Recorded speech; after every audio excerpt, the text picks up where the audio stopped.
Good morning dear viewers of the channel educate channel. और मैं सभी का, आप सभी सब्सक्राइबर का, सभी एडमिशन लेने वाले डीएचई के जितने भी हमारे स्टूडेंट्स हैं उनको अपने चैनल पर वेलकम करता हूं। प्यारे बच्चों, आज हम फिर से इंस्ट्रक्शंस की बात करेंगे, क्योंकि इंस्ट्रक्शंस जो है थोड़ी सी कॉम्प्लिकेटेड सी लगती है, जैसे कि बार बार समझाने के बाद ही आपको समझ आएगी। तो इंस्ट्रक्शंस पे चलते हैं। मैं सीधा आपको इंस्ट्रक्शन पे लिए चल रहा हूँ। अब यहाँ पर इंस्ट्रक्शन जो है, जैसे कि आज का दिन है, एलिजिबल कैंडिडेट की लिस्ट लग जाएगी। तो कल का दिन आपका क्रुशियल रहेगा, 30 तारीख है कल, और 9 बजे से लेके आपके 2 बजे तक एक्सेप्टेंस और रिजेक्शंस की बात आनी है। ये बहुत इंपॉर्टेंट है। मैं आपको फिर से बता देता हूँ कि 2 ऑप्शंस रखे हैं डीएचई ने, ऑप्शन 1 एंड ऑप्शन 2।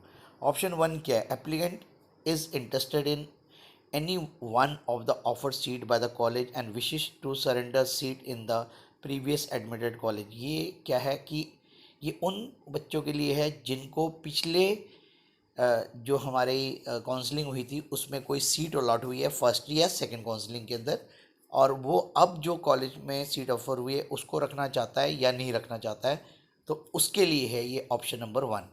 तो accept offer of the admission in which he और she wish to get the admission. अब जो भी कॉलेजेस में उनके एडमिशन्स हुए हैं, अगर उनमें से किसको वो रखना चाहता है और किन को रिजेक्ट करना चाहता है, तो वो उन्होंने एक्सेप्ट करना है। उसमें पहले पहले एक्सेप्ट करना है और reject all the other offers from other colleges on this.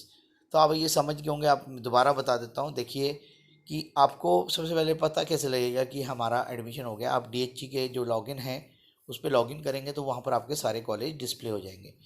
अगर आपको पहले से ही सेकंड काउंसलिंग में कोई सीट अलॉट है और फिर से आपने विलिंगनेस फॉर्म भर दिया क्योंकि आप संतुष्ट नहीं थे, तो आपको जितने भी कॉलेज आपको ऑफर हुए हैं उसमें से जो कॉलेज में आप पढ़ना चाहते हैं उसको आपने एक्सेप्ट कर देना है, बाकी सभी को आपने रिजेक्ट कर देना है। ये इसका बहुत इंपॉर्टेंट है। उसके बाद जिस कॉलेज की एक्सेप्टेंस करोगे, अगर नेचुरल सी बात है डिफरेंट ही होगा तो उसकी तुरंत फीस पे करनी होगी, अदरवाइज आपकी सीट कैंसिल हो जाएगी।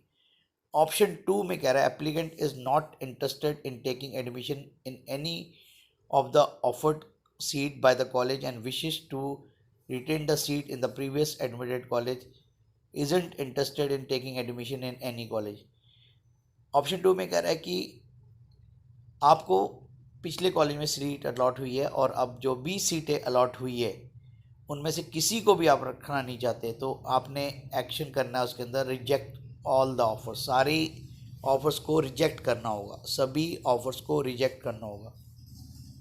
और इसके बाद थर्ड कंपनी है कि admission will be provisional and as per as the information uploaded by the applicant on the website and will be subjected to verification and scrutiny of the admission committee. Applicant cannot claim admission on the basis of provisional list of applicant। तो ये यहाँ पर कह रहे हैं कि आपके document verification होनी है और डॉक्यूमेंट वेरिफिकेशन के बाद जब क्लेरिफाइड चिट मिलेगा, वेरीफाइड हो जाएगा, तभी आपका एडमिशन कंफर्म होगा।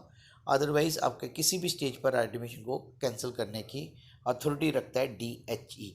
तो ये थी आज की इस दोबारा अपडेट, एक्सेप्ट और रिजेक्शन, ऑप्शन 1 एंड ऑप्शन 2 की पूरी डिटेल जानकारी। फिर भी अगर किसी तरीके की कोई दिक्कत है तो आप मुझे संपर्क करके कॉल करके बात कर सकते हैं। मैं कोशिश करूंगा आपको अच्छी तरह गाइड करने की। तो आज का दिन आपका मंगलमय हो। धन्यवाद। Thank you once again for watching my channel, that is educate channel.